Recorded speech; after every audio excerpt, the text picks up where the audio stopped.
while you're all here, let's get started talking about our topic today.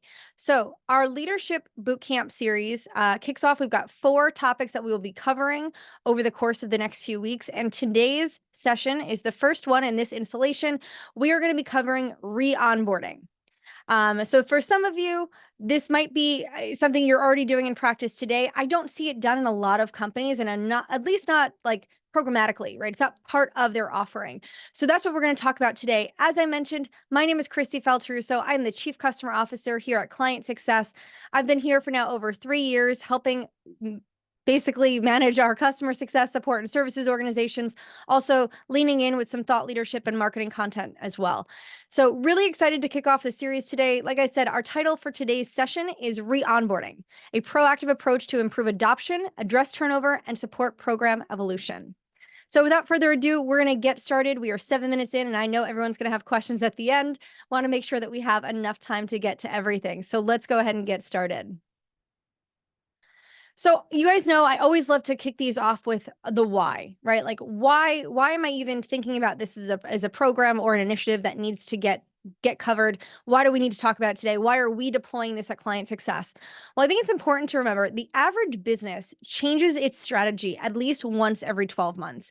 This is not uncommon, right? Even for industries or companies where you've got your 5-year plan and it's all mapped out, you are likely innovating and evolving it at least once a year, right? Every company you work for, you're doing these company offsites, right? You're re-strategizing, you're redesigning what areas of focus you need for each of the different teams.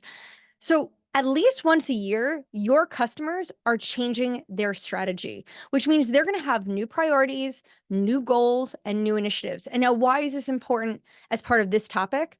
Well, if all of this is changing, perhaps how they initially thought of leveraging your technology, that is evolving as well. And so when I think about a re-onboarding program, it's important for me to keep this context in mind because, like I think about our customers, if their businesses are evolving, if their strategy is changing, we'll likely need to think about their deployment of ClientSuccess. And so this is something that it's really important for us to just remember this. Things are shifting for your customers at least once a year. Now, something else that I think is really important for us right now, and something that we're feeling probably more now than ever before. So I would just say over the past 4 years, right, from the start of the pandemic to now, we have seen so much turnover, right? Some voluntary, some not. And so when we look back to 2023, in 2023, companies planned 721,000, over 721,000 job cuts, which was a 98% increase from 2022. Why this is important is because all of that turnover is happening in your customers' organizations. So this is not just so we're all on the same page here. This is not SaaS. This is not tech. This is not customer success. This is in general. These were the planned changes in 2023. So we've seen a lot of that. Now, this doesn't account for organic turnover and changes, right? So if you were happily employed somewhere, you left, you took a new opportunity, maybe you left the job market, maybe you retired, good for you. So this is only accounting for those planned job cuts, which means we know that there's over 1 million then of people who have changed roles. Now, when I think about why this is important, guys, we are seeing turnover in who is using our products. Right? I don't know about all of you and how your products are deployed in your customers' organizations, but for us here at ClientSuccess, right, we've got customer success teams who are using our platform to manage their books of business. Well, if I take this into account, all of the end users who we have trained and enabled, who have become familiar with how to use our platform, over time, those individuals leave. Maybe new people come on board, maybe they don't. Either way, we now have a new cohort of individuals who are using our solution, which means when we onboarded the platform initially, they were not part of that. They may not have been part of that training enablement that we offered initially. So this is important because this, again, emphasizes the need for us to kind of go back sometimes, go back to that drawing board, rethink how we're bringing the customers into the partnership. Now, this is an evolutional change. This is not just happening planned cuts, right? We also need to account for the fact that just in general, people are going to leave the companies that they're in. And so I started to do some digging, and I love data. So one of the things that I started to find is as we look at the different kind of, as we look at these different cohorts, right? We've got Gen Z, we've got millennials, you've got Gen X. they all have different time ranges in which they're staying at organizations. And I don't think anyone would be terribly surprised by this, but Gen Z, they're planning on changing jobs within 18 to 24 months. You've got millennials who are saying that they will stay with their companies for 2 to 5 years, and then Gen X who will stay at a company longer than 5 years. So when we think about the current workforce, these are important things to consider. Again, going back to the why is a re-onboarding strategy critical? If you have people who are voluntarily leaving companies over time, that means that the folks that either have deployed your software, whether that's the owners, the admins, the end users, the executives, as those individuals change, so will the adoption of your solution, the value realization, the goals that were even tied to it initially. So these are things that are important to consider. And I don't know about all of you, but we've definitely seen our customers impacted significantly over the past couple of years. I will say almost all of our customers have had someone come and go, whether they are in a position of authority, maybe they're an executive stakeholder. We saw VPs of customer success leave, or chief customer officers move on to their next gigs, or just end users, right? For us, it's CSMs. As they start to evolve, they grow, they leave, they move on to their next organizations. Those are our users. And so if we're not cognizant of all of that activity, helping them drive success with our solution, if we're not paying attention to that, we're going to fall flat. So these were the things that I started digging into, because obviously this is having significant impact in how we see the usage of our solution. And I'm sure if you look at your own patterns in usage and adoption, right? And I'm sure you all have playbooks, or somebody has talked about, we need a playbook for what happens when we have an exec turnover or your main POC leaves. There's reasons for that, right? Because we need to resell our platform. We need to get them bought in. We need to get them using it to get value from it. So that's why I started paying attention to all of this data. So again, you've got teams changing, you've got strategies evolving, and we know that this is having a significant impact on our software now. If you're not looking at this data, I promise you, if you start to dig in, you will definitely see direct correlation. When you have an executive stakeholder leave and there is no one who owns your solution in the organization, you're going to see the degradation of adoption. Now, maybe not for every solution. If you're Salesforce, probably one person leaving isn't going to impact the entire use and adoption of your solution. But for a lot of us who are not Salesforce, you're going to see a direct correlation between that activity. And so it's very important that we pay attention to it, but we also have a plan in place. And so at ClientSuccess, what we started to do was think about, how do we launch a systematic re-onboarding of our customers? Now, the things that I just shared with you, right? The evolution of strategy, the turnover in these organizations, these are all really common use cases to drive a program like this, but there's other things that we wanted to pay attention to and consider as well. So we started to map out, well, what would be our objective here, right? So if I need to focus on this, if I'm saying this is a priority, why is this a priority? So our objectives were clear, and you all may have very different ones. And so I will challenge you to say, why would we consider having a re-onboarding program in our organization? For us at ClientSuccess, it was very simple. It allows us to realign with customers on goals and objectives, even if there is no turnover, right? Even if there's no turnover. If once a year we know their strategy is changing, why aren't we forcing a discussion to say, you know what? We know it's at end of the year. You probably have new goals put in place. Let's realign on those and then go and evaluate how the current deployment of our technology, is that in line with these new goals? So even if nothing else, it's this realignment. The next thing is it reestablishes relationships with leaders. In a lot of cases, we lose traction. And that, again, that's not uncommon. That is not unique to us. I will say we have done a great job of keeping our leaders engaged. And we've got some of those programs, which we'll talk about in this webinar series this month. But this was a really helpful tactic in helping us reestablish relationships with leaders. So whether it was a new leader, right? Because we talked about if there's turnover, if there's somebody else comes back into the partnership, it was allowing us to reestablish our relationship with leaders. It was an opportunity for us to re-engage ones who have kind of fallen out of the partnership, maybe folks that we talked a lot to initially, who were just not having the same cadence of engagement with at this point. So that was a real value add for us, right? Let's, Mrs. Leader, what are your priorities? How can we help? How are we aligning to help you drive value? What is the value of our solution in correlation with your priorities? These are the conversations that we needed to help broker. Lastly, it's an opportunity to redeploy and improve adoption with change management and end user training. Now, if you see that the last two components of that statement are the most important, right? That change management and end user training.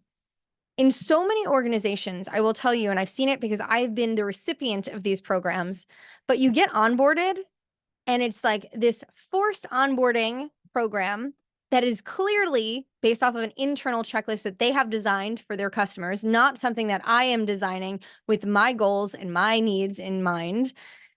And I'm kind of moving through this, and it's with the assumption that, like, great, maybe it's this train the trainer mindset of like, great, Kristi, now you know how to use this product, go and make sure everyone else uses it.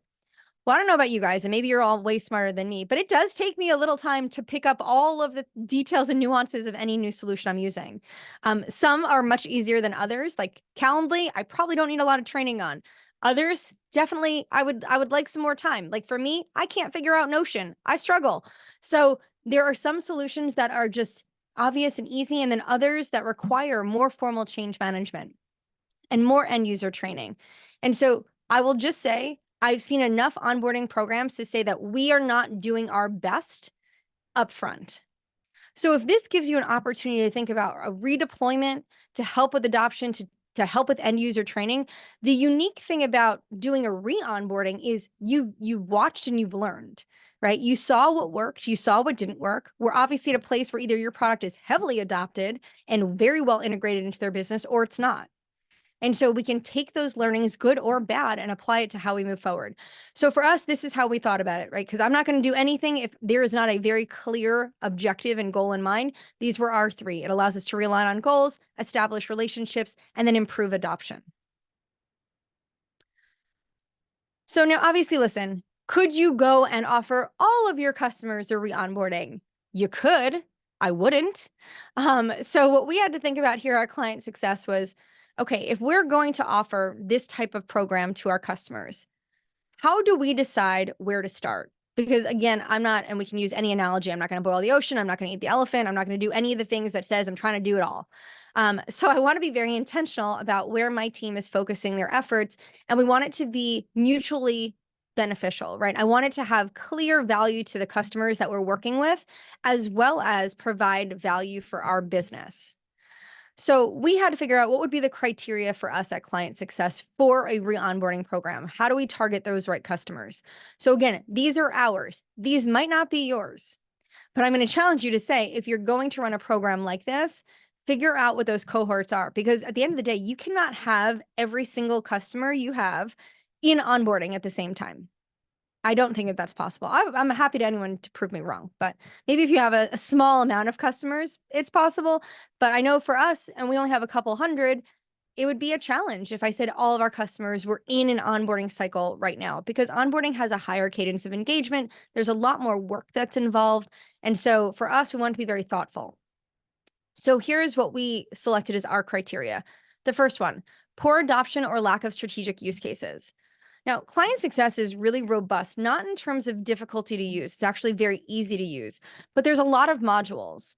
And in some organizations, they do a great job of taking advantage of a lot of the key ones. But in other organizations, maybe during their initial deployment or their initial use cases, it was very siloed, right? Like, we're only focused on customer health, or we're only focused on creating some automation, right? Maybe they came in with a very specific goal in mind. And so therefore they're only using the product to solve for that, which is fine. But our goal at the end of the day is to help make sure that our customers are realizing enough value from our solution so that they'll want to stay, they'll want to grow.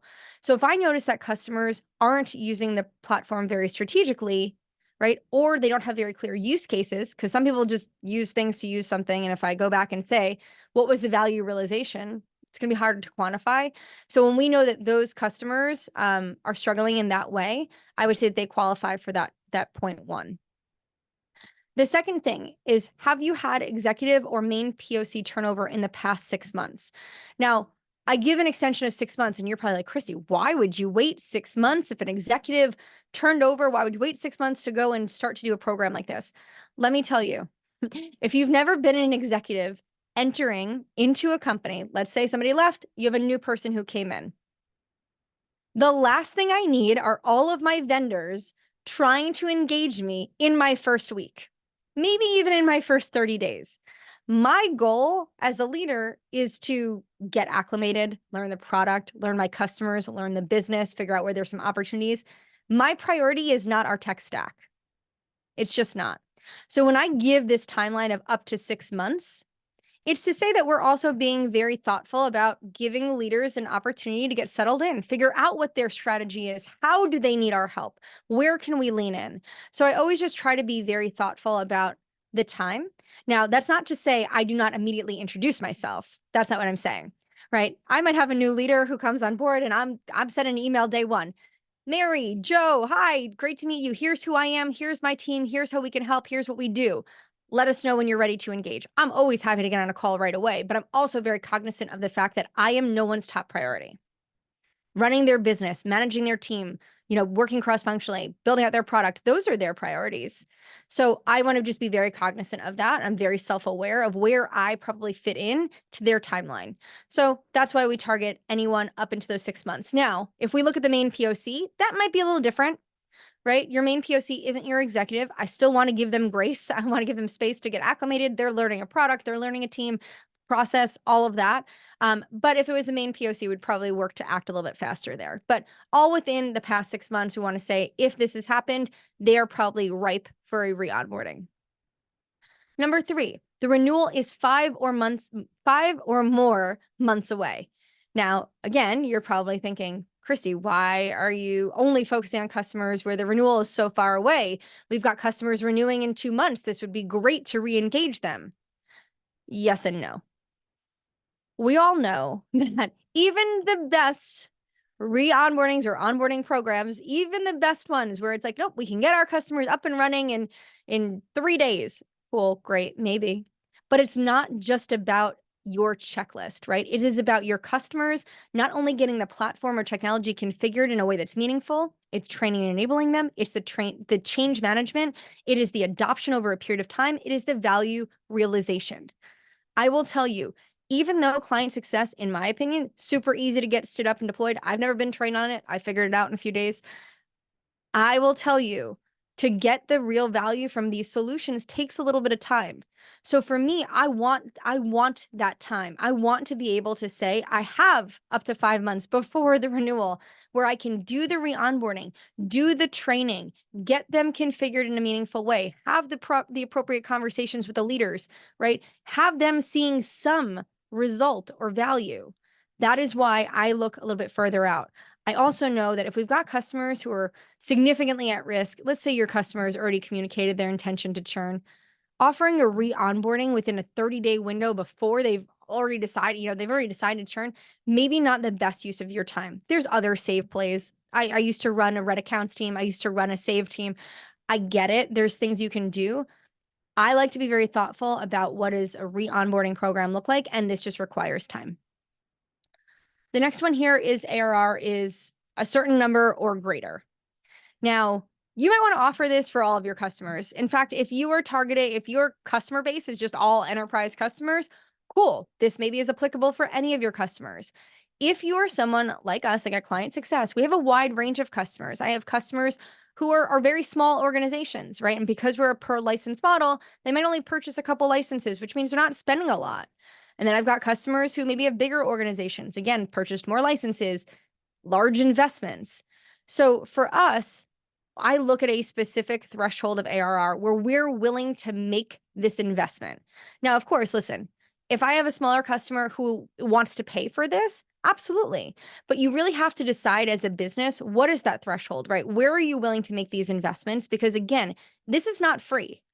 Even if you're not charging somebody, even if it doesn't, require additional resources, time is not free. Resources aren't free. So there is an investment you're making here. So for us, this is something that we consider. We are willing to make this investment at a certain threshold. So it's a number or greater. Your criteria might look different. That's okay. I just want to make sure that I'm communicating to you how we're thinking about this here. The next one I look at is a customer who's been with us for 18 months or longer. Why am I looking at this? Well, if you've got a customer who's in their first year, their first year, you probably just onboarded them. You're just getting some usage and adoption. Maybe you're just getting some value realization. And you're probably just getting through your first renewal, right? If you need to re-onboard your customer after you've just onboarded your customer, I think you need to go back to your onboarding plan, right? And rethink your approach to that. It shouldn't be so bad that you need to do another re-onboarding in that first year. Now, of course, are there exceptions? Yes, I'm not here to debate that. There's always a situation where something needs to look a little different. Fine. But I'm saying the rule is likely that you won't need to do a re-onboarding after you've just concluded one in a certain amount of period of time. So for us, what I'm saying is if you've been a customer of ours for longer than 18 months and you meet some of this other criteria, this is probably an opportunity for us to offer this as a service. Whether or not you take us up on it, up to you, but that is the criteria that we're looking at. Now, if you guys have customers who are in 3 to 5 year, maybe multi-year engagements, maybe that might look different for you. For us, our standard historically had been 12-month subscriptions, which is why I'm looking at 18 months. So you have to decide, again, based on how your organization, your contracts, these things are designed internally, what is the appropriate time that you should be reflecting back on it? Also, if it takes you a year to deploy your software, you're probably also going to need to space that time out, right? If it takes a full year to re-onboard, if you've got very, very customized software, or maybe it's software hardware, you're gonna wanna think about the timeline there. For us, our onboarding is pretty straightforward. We can target it about eight weeks. We could do it a little bit faster if customers are willing to move at an accelerated rate. So because it doesn't take us so long, I can do 18 plus months, and that makes a lot of sense for us.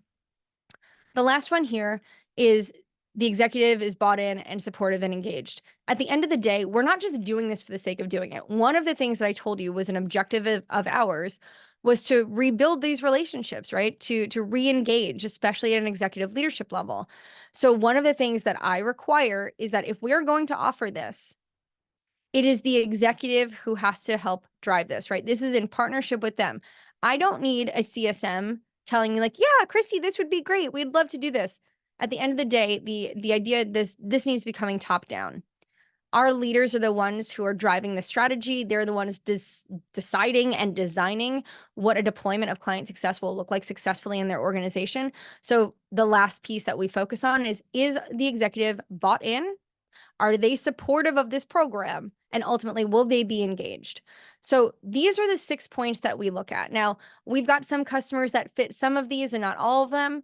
We've got some that fit all of them, and that's great. So you also have to figure out, like, is there a combination of some of these things? Like, what is the formula that makes business sense for your organization?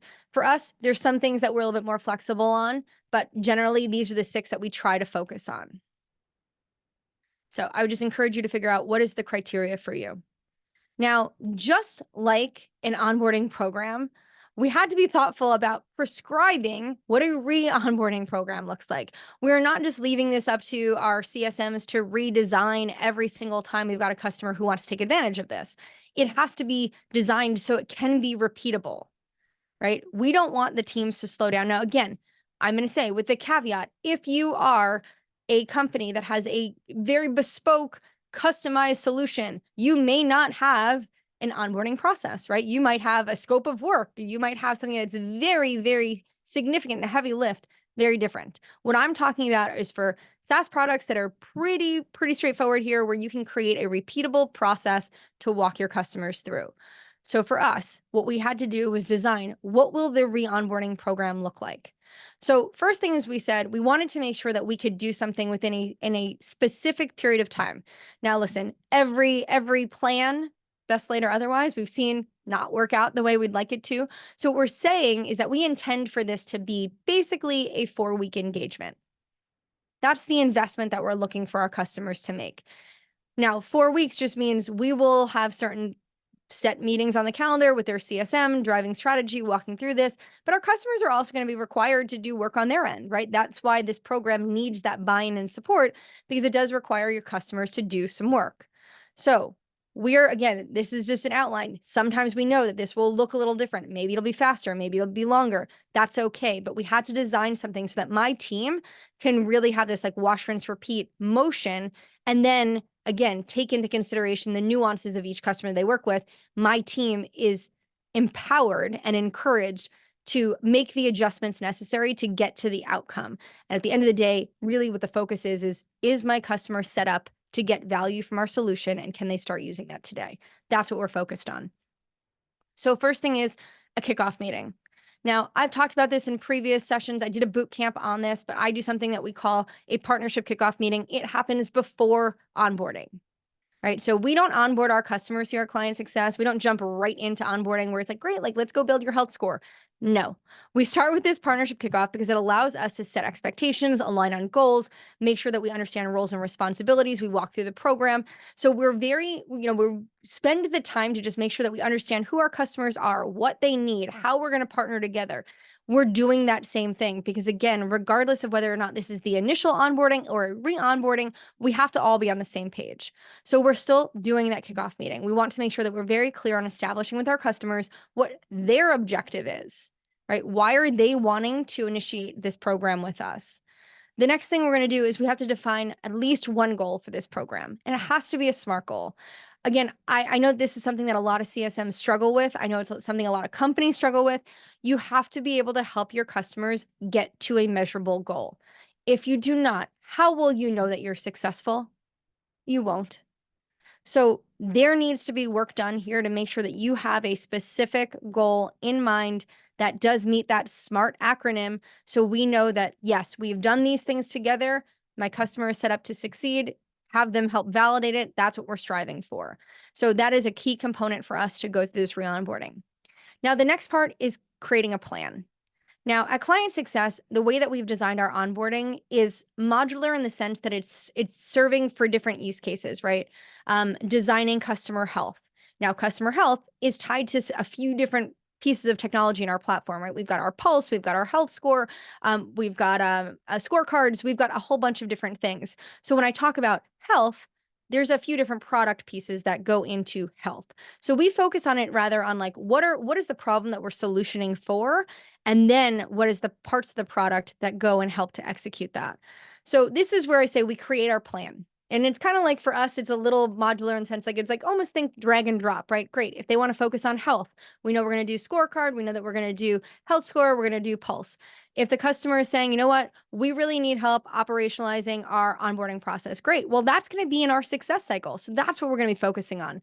Either way, once we know the goal, we can create a plan that makes the most sense that will help you get the platform configured and get your team using it to help you achieve that.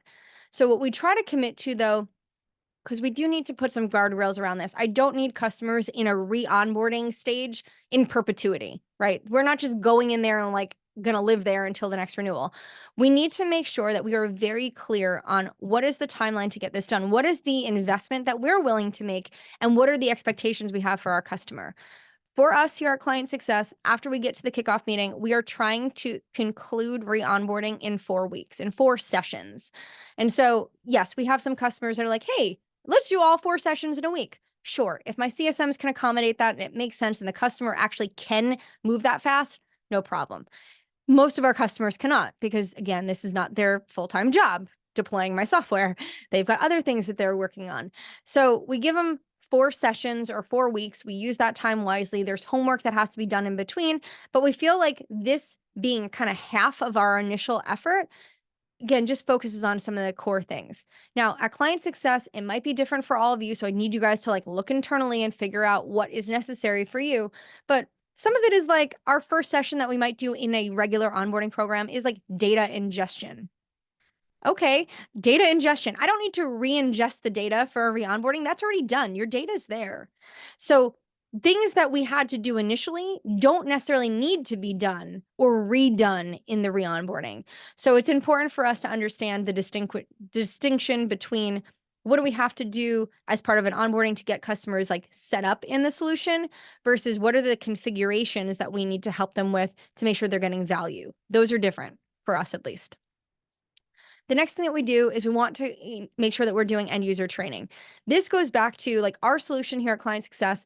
Yes, our VPs, our directors, our chief customer officers, they are our stakeholders. Hopefully they're the ones designing the strategy and using Client Success to deploy that. However, at the end of the day, if their CSMs aren't using the product, if they're not understanding the direct correlation of value for them as individuals, it's never going to get adopted well. Now, again, think about your own products, your own businesses. Is it key that we do end user training? Is your train the trainer program sufficient enough? Do you have enough materials where your customers can go and do a self-guided training? Figure out what you have and lean into that. So for us, honestly, what I've asked the team to do is really start to focus on that end user training, because what we have found is that while our customers are wonderful and they are very thoughtful about how they want to design these programs, CSMs sometimes struggle with understanding the value of using a solution like a CSP. And it's not unique to client success. This is all of the CSPs in the space. Not every CSM understands the value to them. They get the value to the business, they get the value to their leader maybe, but to them as end users, sometimes that's lost. And so that's why we want to really hone in on that. Lastly, we want to do a 30-day post on re-onboarding or onboarding review to ensure proper usage and value realization. This is, again, where having that goal clearly defined up front is so critical, because if we have that goal, 30 days later, I should at least be able to identify some leading indicators to say, are we on track, right? Even though we finished this program, are they actually going to be able to get to that end goal? Because most of my customers, their end goals are lagging indicators, not leading indicators. So we're trying to figure out what are some of those data points or metrics that we can measure up front to understand the effectiveness of this program. So this is what we have designed. You will need to figure out what a design would look like for your organization to do a re-onboarding. Now, for some of you, depending on the complexity, I don't know if you have a platform, if you've got a tool, you should be able to distinguish between the two. If you have a tool, maybe it's like, you know what, we got to have 2 sessions. And really the sessions here for us aren't around configuration. It is really around training and enablement and change management and redefining metrics. Maybe that is your focus area. And if you are a very complex solution, maybe this looks extremely different. But for most SaaS companies, you probably fall somewhere in the middle where, like us at ClientSuccess, some framework like this will be sufficient in helping drive a systematic program like this. So let's break this down, because I want to make sure that I'm kind of walking you through each of the things that we're doing, why we're doing them, and what the expectation is. So for us, our kickoff meeting, like I said, the main focus here is aligning on those objectives for re-onboarding. If I don't understand how my customers are defining success, we will not be successful. If my customers cannot articulate their goal, we are likely not going to be successful. So we spent a lot of time upfront on this. And I am empathetic to the fact that this is not unique to us. This happens in a lot of organizations. Getting to these goals is tough. So if I was a leader somewhere else, I will tell you what I would be spending time with my CSMs is coaching them and enabling them on how to get to the goal, providing them with samples, making sure that they understand the value prop of what our solution solves for and how it's measured in business and practical application, right? Get examples of other customers who have defined their goals really clear and well. The problem is that we give CSMs this goal of helping our customers define their goals, but we are not coaching and enabling them in a way that helps our customers when they are struggling to get there. The next is we make sure that we are trying to commit to a specific focus area or use case. It definitely needs to be in line with a priority for the leadership team. I am not going to go in and say, or have my CSM say, great, Mr. and Mrs. Customer, we're going to focus on automation. If they tell me that they have a high engagement model with their customers and they have, they're meeting with their customers every day and it's a 1-to-1 ratio, right? Every CSM has 1 customer, right? They probably don't need to focus on that at this moment. Maybe the priority for them is understanding health score, engagement data. There's something else of value for them. Maybe it's the playbooks, it's task management. There is something else for them in the solution they want to focus on. So you have to make sure that whatever you're doing in your re-onboarding directly correlates back to their goals. If it does not, do not bother. Right? You're just wasting everyone's time. So this is why defining that goal is so critical, because I have to make sure that whatever we do has tie to that. At the end of the day, I want the executive to feel good about the work that we've done and understand that we are driving value based on their priorities. The last thing here is defining key players in the programs and roles and responsibilities. Oftentimes, and again, one of the pieces of criteria that we talked about here is like maybe you had POC turnover, you have a new executive. It is likely that who you worked with at some point in the partnership, that may have changed. It has evolved. So for us, defining who these key players are so that we understand how to work with them and who to go to for what will ensure all of our success. And then lastly, it's establishing those expectations for both sides. This is a commitment, just like onboarding is a commitment. If you're going back to a re-onboarding program, I definitely encourage you to make sure that your executives understand that this is a commitment that they're making, and hold them accountable to the work that needs to get done. So as I mentioned on the goals part, setting SMART goals is a priority for us. We definitely work to get there. It is not easy. It's not. And I'm working with customer success professionals who are trying to do the same thing with their customers, and they still struggle to do this. And so it's okay. This is judgment-free zone, but the reality is that this is so tricky. So we try to make sure that we have given them examples, that we understand, based off of what you're doing, we'll make recommendations, right? Here's maybe some of the areas that I would focus on, or how I would be thinking about using client success to achieve X. So we also want to make sure that we've got clear KPIs, outline those so we can measure this. If you cannot measure it, becomes very difficult. It's subjective in that sense. At the end of the day, I want to be able to say, like, yes, we did this thing. It hit that target. We're good. If my customer, we can't leave it in this like ambiguous state where they're like, oh, well, actually, I don't think, or I don't feel like we actually got there. Eliminate that by having these KPIs. Set a baseline. If you're doing a re-onboarding, you probably have data now that you didn't have when you initially kicked off, right? I think for some people, when you kick off initially with any platform that you're putting in place, you may not have historical data to benchmark against, right? You're starting from zero. Well, if you're doing a re-onboarding, you actually have some data. Use that data and create a benchmark. So that way you know where you were and where you're going. So for us at Client Success, if I said, hey, listen, we need to make sure that all of your customers have a pulse updated every 30 days. I know today how many of their customers have a pulse in place. And then I can go and check in 30 days. How many? What is the percentage? Did we get there or did we not? It's easy to measure. Use the benchmarking data that you have accessible. The next one is have a shared and visible tracker for accountability and ownership. Again, think about this the same way you would with onboarding. Do not leave people guessing. Be very clear on the work that we're doing, who's doing what, how we're getting things done. Then you have to create your plan. So I talked about this, like for the way that we've designed it, it's very modular in the sense that if they want to focus on health, we know what to do. If they want to focus on driving efficiency, great. If they want to focus on visibility, I know what to do. Data democratization, okay. Collaboration, sure. All of those are very specific use cases and outcomes for our solution. So my team knows if this is what the customer is focused on, here's the area of the platform that we should really dive into, right? We should focus in and understand how they're configured today and where they can benefit from some optimization. The second thing is modifying the modules, right? Content-based on the customer's needs and outcomes. You have to make sure that whatever you're focusing on, again, not only does it align, but it is very specific to also those KPIs that you've talked about. Assign ownership to the customer. Your team should not be responsible for doing the re-onboarding in the sense that if your platform needs to be reconfigured or redesigned, unless you have a services organization that you are making that investment where you're going to say, you know what, Mr. and Mrs. Customer, just tell us what you want done and we're going to make this investment. We're going to do it with you, for you. We're going to have these workshops. That's one thing. But if that's not what you're committing to, then they need to understand what their responsibility is. What do they need to do? What is the time commitment? How much work? This is, again, why you need that early buy-in from those executives. Next, you need to be able to have some kind of way of sharing updates, progress or lack thereof. Now, I'm a big advocate of this. Like, listen, if we are making this commitment to one another, I'm making investments into you. You're committing back to me saying that this is a priority for you. Great. If this project falls off the rails, I'm going to share that with you. We're going to have an honest dialogue about that. And as a CSM, you should feel empowered to do the same. It should not just be a leadership discussion. But if things aren't getting done, whether this is an onboarding or a re-onboarding, we have to have honest conversations. We have to be able to go back to our customers and say, hey, I'm concerned.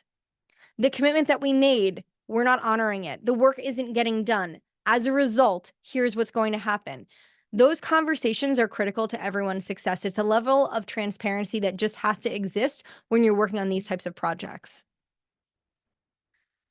Next is that end user training. This is where I said for us specifically, this is where we're doubling down, because once everything is configured, great, that's wonderful. I need to make sure that our audience understands not only how to use it, but why is it valuable to them? What are they able to do now that they have access to this?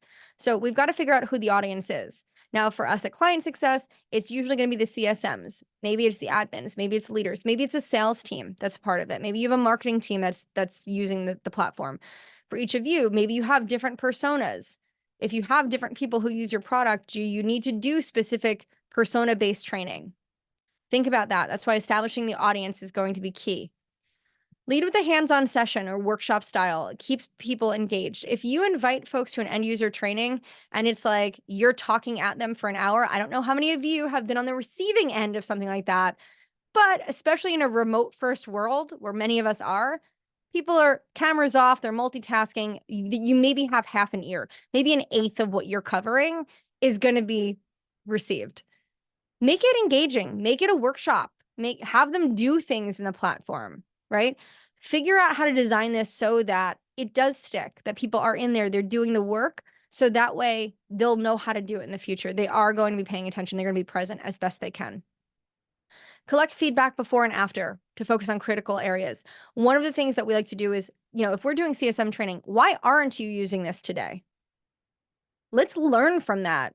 Before we go and say, we're going to do this training, great, and we're going to have the same conversation we had 18 months ago.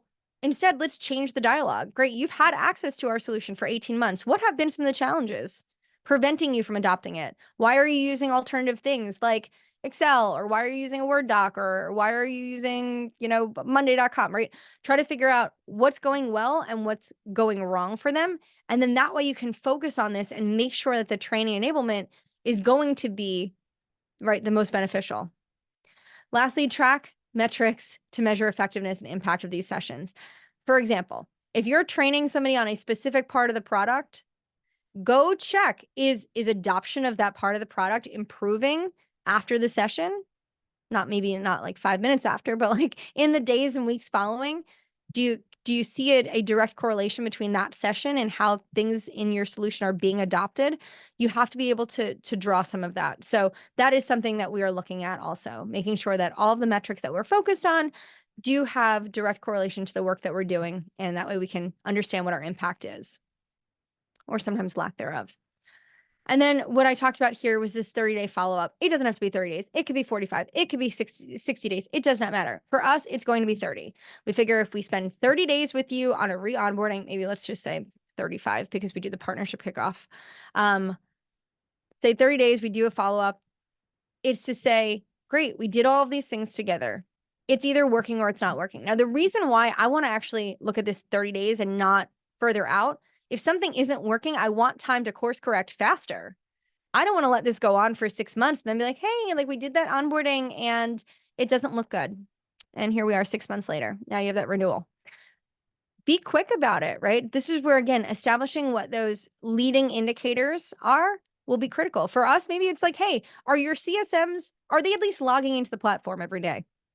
Right. That would be an early indicator of like, at least they're getting into the technology. Now, figure out, again, you guys have to figure out what your timelines are. For us, it was 30. You can set a call. Maybe it's a meeting in advance, right? I recommend that. So if I was concluding my re-onboarding, I'm recommending to my team, hey, while we have the executive there, can we just get the call on this schedule? I don't know about you, especially going to summer months. Everyone's on vacation. Everyone's out of the office. Nobody's really working. Summer Fridays. Get the meeting locked down. This is sales 101, right? You've never seen an AE get off a call without booking the next meeting. I highly recommend that in this case as well. Next is you're reviewing the data and your plans in advance. Before you go to that call, neither you nor your customer should be seeing this data for the first time. It's just like going to an EBR or QBR, which if any of you have attended my sessions, you know I'm not keen on. But if you're going to do those, you don't walk into that with, hey, here's this deck you've never seen before with all this data we've never talked about. No, everyone should have seen everything. Everyone should know everything going into those discussions to make good use of the time you have together, to make it a productive dialogue. So make sure that you're doing your due diligence. You're looking at this stuff. So when you get to that meeting, you're tackling any problems, you're highlighting any successes. That's what that should be for, not to just for the first time be like, oh, well, it doesn't look like anyone's actually doing anything. No, review that, make sure your customer has seen it as well, come together, have a really good productive discussion. And then after this, obviously you're aligning on next steps. There might need to be more training. Maybe there's another module you didn't get to that you want to include. Whatever the case may be, maybe you want to plan for the renewal. Yay, they're happy as a clam. They're like, hey, you want to do an early renewal with an upsell? Also, very awesome. So just figure out what your next steps are and lock that down. We want to take a very programmatic approach to how we deploy something like this. Okay, so now we're getting to the end of this. I know we're going to have some time for Q&A, but a few things that I want to leave you with.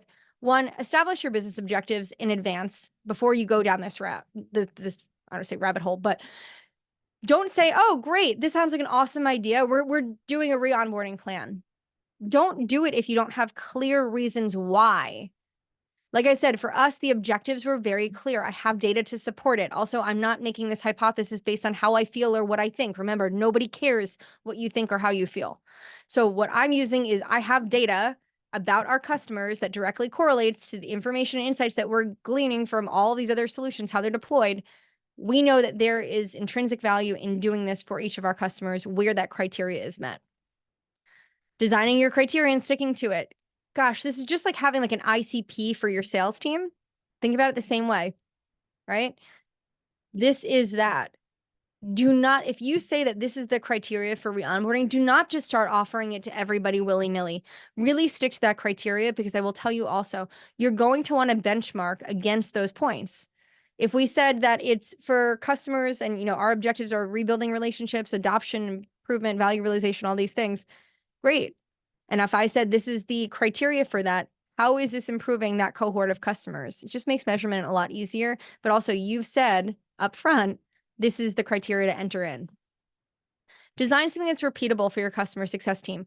This should not feel like a very heavy lift for your team, right? Yes, you do want it to feel a bit personalized for your customers. It is based off of their needs, where they are right now. But there should be elements of this that are repeatable.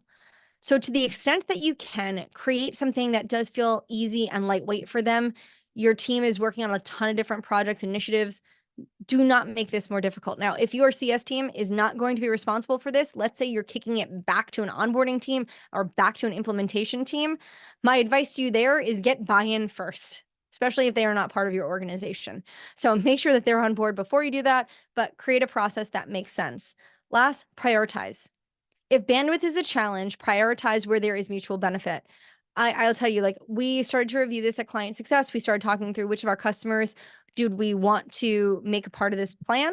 We came and whittled it down to a very small list of customers we're starting with, right? Because of bandwidth, because of all of these things. So just prioritize. Think about, you know, is this going to have material business impact for us and for our customer? Again, the goal here is mutual benefit. This is not just about you renewing your customers. This is about your customers getting the value that they intended to when they bought your solution. And then lastly, you have to measure this. Figure out a way. I don't care what it is. Figure out what those metrics are, and you have to dial in. So make sure that you've got that. Okay, that said, that brings us to the end of this. We've got 6 minutes. I'm going to try to get to questions. I'm going to stop sharing first. There we go. Okay, I'm going to take a sip of water if that's okay with everybody. There's some blueberries in my water today. Feeling fancy. Okay, let's see what we got here as far as questions. Again, if you've got questions and you haven't dropped them into the Q&A, please do so. I'm not going to be scrolling through the chat. I know there's been a lot of conversation there. I'll go back and reread it. I hope that it's good, productive discussion. All right, so we've got a couple questions in here. Thank you all so much for sharing. So first question here. When customer executive stakeholders turn over, if a renewal is coming up, how would you recommend engaging the leader in a thoughtful way that balances our understanding that they are onboarding and doing a lot, but also applies some urgency since there's an upcoming renewal? That's a great question. And again, I always say, like, every situation is a little nuanced, but I think the way that I would approach this, to be very honest with you, is just to present the facts, right? And let them know, because there is some time sensitivity to this in the sense that you have a renewal date that is tied to revenue. This has happened to us a million times. I'm sure it's happened to everybody here at some point. You have an executive, a new person come on board. You feel like this need and urgency to resell. We've got to do all this stuff. We've got this new person. Sometimes it's as easy as just having that honest dialogue. Hi, Mr. or Mrs. Great to meet you. Welcome to the partnership. Here's who we are. Here's how the team's been using it. We have an upcoming renewal. Here's what that looks like. We'd love to have a dialogue with you about that. Do you have some time to talk about this? I know you're busy. Say all the empathetic things, because we are, not because we're just saying them. But be empathetic and lean in. But they need to know that there is a sense of urgency here, because there is something specific that we're working towards, right? There is an established timeline, and that's real. So just make sure that you're communicating that it's okay. Now, listen, you don't have to say, we're going to do this re-onboarding and I want to do a demo and I want to do all this stuff. just prioritize the renewal conversation up front. While you have them, say, here's the other things that we're willing to partner with you on. I'm also very sensitive to the fact that you've just started, you're just getting your bearings. So here's how we can engage when you're ready. Let me know what an appropriate timeline is. Here's some of the things that we are thinking. Here's opportunities. Here's maybe some areas of concern that we have. Bring it to the table in a digestible bit. Please do not show up with 100 slides for this person. I like to have like a little summary, just a paragraph, 3 or 4 or 5 bullets that are critical for them to know. Awesome. Let them know that you're available. Let them dictate what's appropriate. The only thing you're driving here in that case is the renewal. Okay, next question here. Can you share some common challenges organizations face when it comes to re-onboarding customers? I think the first one, honestly, is getting the buy-in. For a lot of times, the customers that you want to re-onboard, they're the customers that are not engaging. And so when you already have a customer that's not engaging and you're trying to kind of lure them in with this new program, you have to kind of resell it to them. So one of the things that we've done in correlation with this is that client success, we do something called a platform success audit. Again, I did a boot camp on that. I don't know, a couple quarters ago, but we call it our PSA. It's a platform success audit. And basically what this does is it's an opportunity for my CS team to go through and look at how our customers' deployment of client success looks against best practice. And we score out all these elements and we give them back a scorecard that says, here's the areas that you're doing really well. Here's the areas that maybe you're not doing as well in, and here's our recommendations.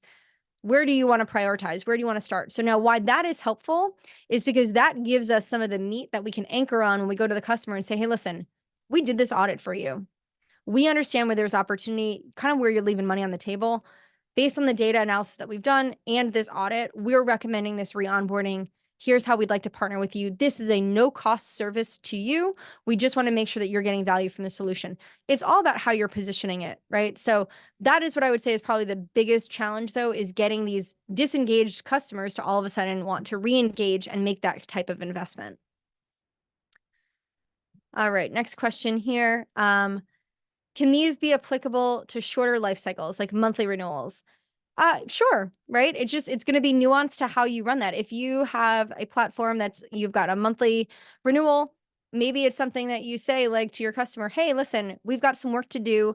Are you willing to give me 2 or 3 renewal cycles, right? So maybe 2 or 3 months, where you can commit to that while we go through this re-onboarding, right? That's if your platform requires that much time. Now, again, if you have an easy to use product and it only requires maybe like 1 or 2 sessions for you to get them into a place where they can start seeing that value and get that recognition, that value realization, great, then you can do that quickly, maybe within that 1 month time, so you don't need to extend anything. But for me, I would really just go and ask for their buy-in. This is, again, that mutual benefit, saying we're willing to make this investment. We want to help you. Obviously, this is going to take us a little time. Are you willing to commit to us that you will at least renew for 2 months so that we can work on this together? What's the worst they're going to say? No? Do what you can in the time that you have. But that's how I would approach that with a shorter life cycle. Would you offer this as a paid service or a free service? That's up to the organization. Again, it depends on the level of effort. And if you have a full services organization, do you have an implementation team? Again, like I said, everything's nuanced. At Client Success, we are not charging our customers for this because honestly, the value to us is that our customers renew and grow with us. I'm focused right now more on my customers getting value from the solution than I am on nickel and diming them on services.